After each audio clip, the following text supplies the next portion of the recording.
Assalamualaikum warahmatullahi wabarakatuh. Perkenalkan, nama saya Muhammad Arjunaja. Saya dari kelas MPIC. Di video kali ini kita akan membahas tentang Islam, modernitas, dan jalan moderasi. Oke. Ini pembahasan yang ke-13 dari mata kuliah pengantar studi Islam. Oke. Mengenai Islam, tantangan modernitas dan urgensi moderasi beragama. Secara bahasa, modern berarti baru dan kekinian. Namun esensi modernisasi jauh lebih dalam. Sebagaimana dikemukakan oleh Manfred Helbem, revolusi modernisasi melibatkan transformasi sebuah sistem yang berlaku dalam masyarakat, mencakup sistem politik, ekonomi, intelektual, hingga keagamaan. Interaksi Islam dengan modernitas memunculkan tantangan dikotomi, yaitu antara modernisasi yang lebih bersifat teknologi dan westernisasi yang lebih berorientasi pada nilai. Kita dapat menerima kemajuan teknologi seperti pesawat terbang, modernisasi, tetapi seringkali menolak hal-hal dianggap merusak nilai seperti bioskop. Nah, itu nilai westernisasi. Selain itu, kita juga dihadapkan pada tantangan lain seperti isu sekularisasi dan krisis lingkungan dalam konteks modernisasi.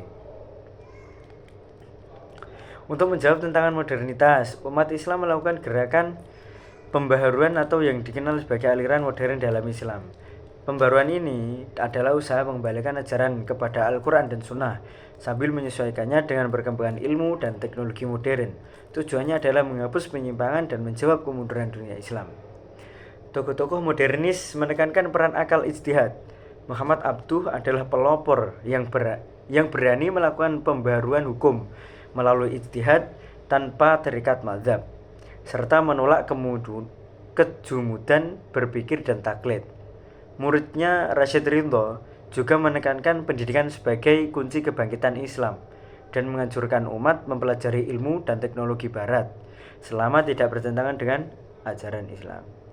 Di Indonesia, semangat pembaharuan ini diwujudkan melalui organisasi seperti Muhammadiyah yang berorientasi reformis, modernis dengan menekankan pemurnian ajaran, serta Nahdlatul Ulama yang memadukan tradisi, budaya lokal, dan nilai-nilai Islam untuk merespons perubahan zaman.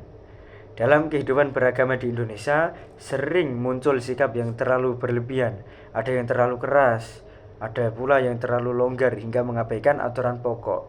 Disinilah diperlukan jalan tengah yang menyeimbangkan, atau yang disebut moderasi beragama. Moderasi beragama adalah sikap beragama yang tidak berlebihan, sejalan dengan konsep Islam yaitu wasatiyah yang bermakna pertengahan atau adil. Landasan syar'inya terdapat dalam Al-Quran, yaitu konsep ummatan wasaton, umat pertengahan, agar umat Islam menjadi saksi atas perbuatan manusia. Quran Surah Al-Baqarah 143. Moderasi bukan berarti mencampur adukan ajaran agama, melainkan menghormati orang lain yang berbeda pandangan sambil tetap berpegang teguh pada keyakinan sendiri. Nilai-nilai utamanya mencakup keseimbangan dalam kurung tawazun antara dunia dan akhirat, keadilan atau adil bahkan kepada yang berbeda keyakinan. Yang ketiga, toleransi dalam menghormati budaya lain. Yang keempat, lurus dan proporsional, menjauhi ekstremisme. Yang kelima, kasih sayang bagi alam semesta. Modernisasi dan moderasi beragama merupakan dua konsep penting yang saling melengkapi dalam membentuk masyarakat Indonesia yang maju, harmonis, dan beradab. Islam memandang modernisasi sebagai proses positif selama tetap berada dalam koridor nilai-nilai wahyu dan tidak bertentangan dengan prinsip dasar ajaran. Namun, kita menghadapi tantangan ideologi seperti tumbuhnya paham ekstrem dan fanatisme golongan, serta tantangan teknologis, yaitu penyebaran hoaks dan ujaran kebencian di media sosial. Oleh karena itu, diperlukan peran bersama. Pemerintah harus konsisten mengembangkan program moderasi melalui pendidikan. Tokoh agama memberi teladan yang bijak, dan generasi muda wajib menggunakan media sosial secara positif untuk menyebarkan nilai persatuan. Moderasi beragama adalah kunci untuk membangun bangsa yang kuat, inklusif, serta mampu menghadapi tantangan global dengan tetap menjaga nilai moral dan kemanusiaan. Mungkin cukup sekian dari saya, kurang lebihnya mohon maaf. Wassalamualaikum warahmatullahi wabarakatuh.